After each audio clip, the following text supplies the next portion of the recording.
नमस्कार, जय श्री राम। दोस्तों, आपका स्वागत है एक बार फिर से हमारे चैनल, आपके अपने चैनल सत्य सनातन में। सुंदरकांड सरल हिंदी भावार्थ के अगले एपिसोड में अभी तक हम लोगों ने सुना रावण को विभीषण का समझाना और रावण द्वारा विभीषण का अपमान, विभीषण का भगवान श्री राम जी की शरण के लिए प्रस्थान और शरण प्राप्ति।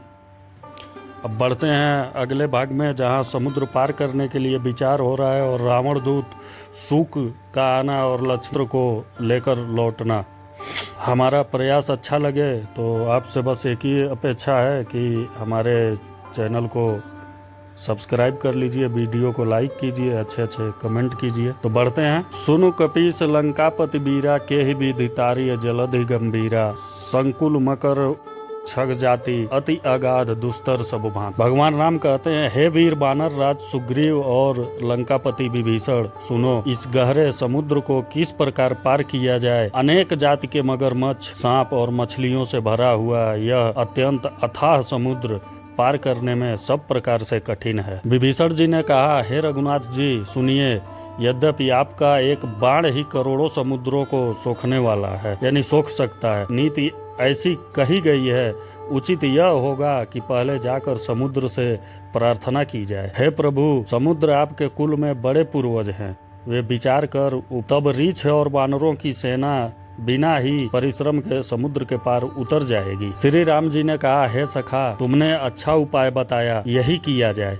यदि दैव सहायक। यह सलाह लक्ष्मण जी के मन को अच्छी नहीं लगी। श्री राम जी के वचन सुनकर तो उन्होंने बहुत ही दुख पाया, मतलब दुख हुआ उनको। लक्ष्मण जी ने कहा, हे नाथ, दैव का कौन भरोसा, मन में क्रोध कीजिए, ले आइए और समुद्र को सुखा डालिए। यह देव तो कायर के मन का एक आधार, आलसी लोग ही देव देव पुकारा करते हैं। सुनत बिहसी बोले रघुबीरा, ऐसे ही करब धरहु मन धीरा। अस कही प्रभु अनुज ही समुझाई, सिंधु समीप गए रघुराई। यह सुनकर श्री रघुबीर हंसकर बोले, ऐसे ही करेंगे, मन में धीरज रखो। ऐसा कहकर छोटे भाई को समझाकर प्रभु श्री रघुनाथ जी समुद्र के समीप गए। प्रथम प्रणाम कीन्ह सिरुनाई, बैठे पुनि तट दर्भ डसाई। जब ही विभीषण प्रभु पहियाए, पाछे रावण दूत पठाए। उन्होंने पहले सिर नवाकर प्रणाम किया, फिर किनारे पर कुश बिछाकर बैठ गए।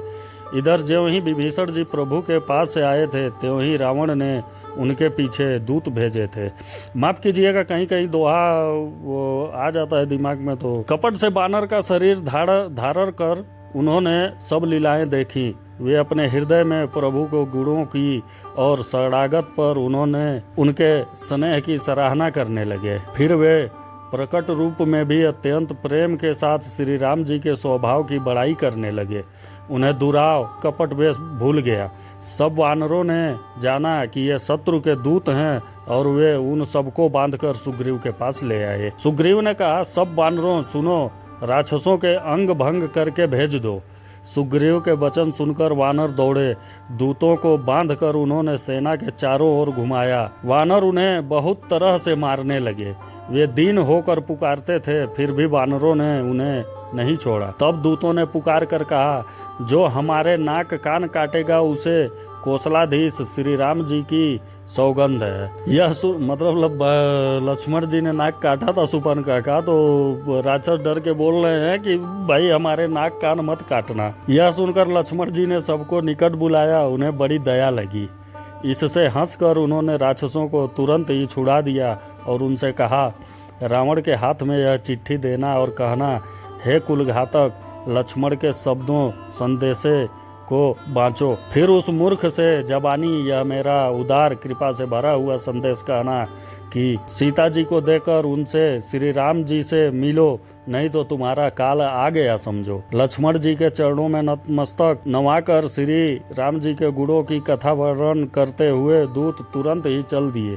श्री राम जी का यश कहते हुए वे लंका में आए और उन्होंने रावण के चरणों में सिर नवाए। दशमुख रावण ने हंसकर बात पूछी, अरे सुख, अपनी कुशल क्यों नहीं कहता? फिर उस विभीषण का समाचार सुना, मृत्यु जिसके अत्यंत निकट आ गई है। मूर्ख ने राज्य करते हुए लंका को त्याग दिया, अभागा अब जौ का कीड़ा यानी घुन बनेगा। जो जौ के साथ जैसे घुन भी पिस जाता है, वैसे ही नर वानरों के साथ वह भी मारा जाएगा। फिर भालू और वानरों की सेना का हल्क, जो कठिन काल की प्रेरणा से यहाँ चली आई है और जिनके जीवन का रक्षक कोमल चित्त वाला बेचारा समुद्र बन गया है, अर्थात उनके और राक्षसों के बीच में यदि समुद्र न होता तो अब तक राक्षस उन्हें मारकर खा गए होते। फिर उन तपस्वियों की बात बता जिनके हृदय में मेरा बड़ा डर है। उनसे तेरी भेंट हुई या वे कानों से मेरा सुयश सुनकर ही लौट गए? शत्रु सेना का तेज और बल बताता क्यों नहीं? तेरा चित्त बहुत ही चकित भौचक्का सा हो रहा है। दूत ने कहा, हे नाथ, आपने जैसे कृपा करके पूछा है वैसे ही क्रोध छोड़कर मेरा कहना मानिए, मेरी बात पर विश्वास कीजिए। जब आपका छोटा भाई श्री राम जी से जाकर मिला तब उसके पहुँचते ही श्री राम जी ने उसको राज तिलक कर दिया। हम रावण के दूत हैं, यह कानों से सुनकर वानरों ने हमें बांधकर बहुत कष्ट दिए, यहाँ तक कि वे हमारे नाक कान काटने लगे। श्री राम जी की शपथ दिलाने पर कहीं उन्होंने हमको छोड़ा। हे नाथ, आपने श्री राम जी की सेना पूछी सो वह तो 100 करोड़ मुखों से भी वर्णन नहीं की जा सकती। अनेकों रंगों के भालू और वानरों की सेना है, जो भयंकर मुख वाले, विशाल शरीर वाले और भयानक हैं। जिसने नगर को जलाया और आपके पुत्र अक्षय कुमार को मारा, उसका बल तो सब वानरों में थोड़ा है। असंख्य नामों वाले बड़े ही कठोर और भयंकर योद्धा हैं। उनमें असंख्य हाथियों का बल है और वे बड़े ही विशाल हैं। दिव्य, मयंद, नील, नल, अंगद, गद, विकटास्य, दधिमुख, केसरी, निषठ, सठ और जाम्बवान, ये सभी बल की राशि हैं। ये सब वानर बल में सुग्रीव के समान हैं और इनके जैसे एक दो नहीं करोड़ों हैं। उन बहुत सौ को गिन ही कौन सकता है। श्री राम जी की कृपा से उनमें अतुलनीय बल है। वे तीनों लोकों को तृण के समान तुच्छ समझते हैं। हे दशग्रीव, मैंने कानों से ऐसा सुना है कि 18 पद्म तो अकेले वानरों के सेनापति हैं। हे नाथ, उस सेना में ऐसा कोई वानर नहीं है जो आपको रण में न जीत सके। सब के सब अत्यंत क्रोध से हाथ मींचते हैं, पर श्री रघुनाथ जी उन्हें आज्ञा नहीं देते।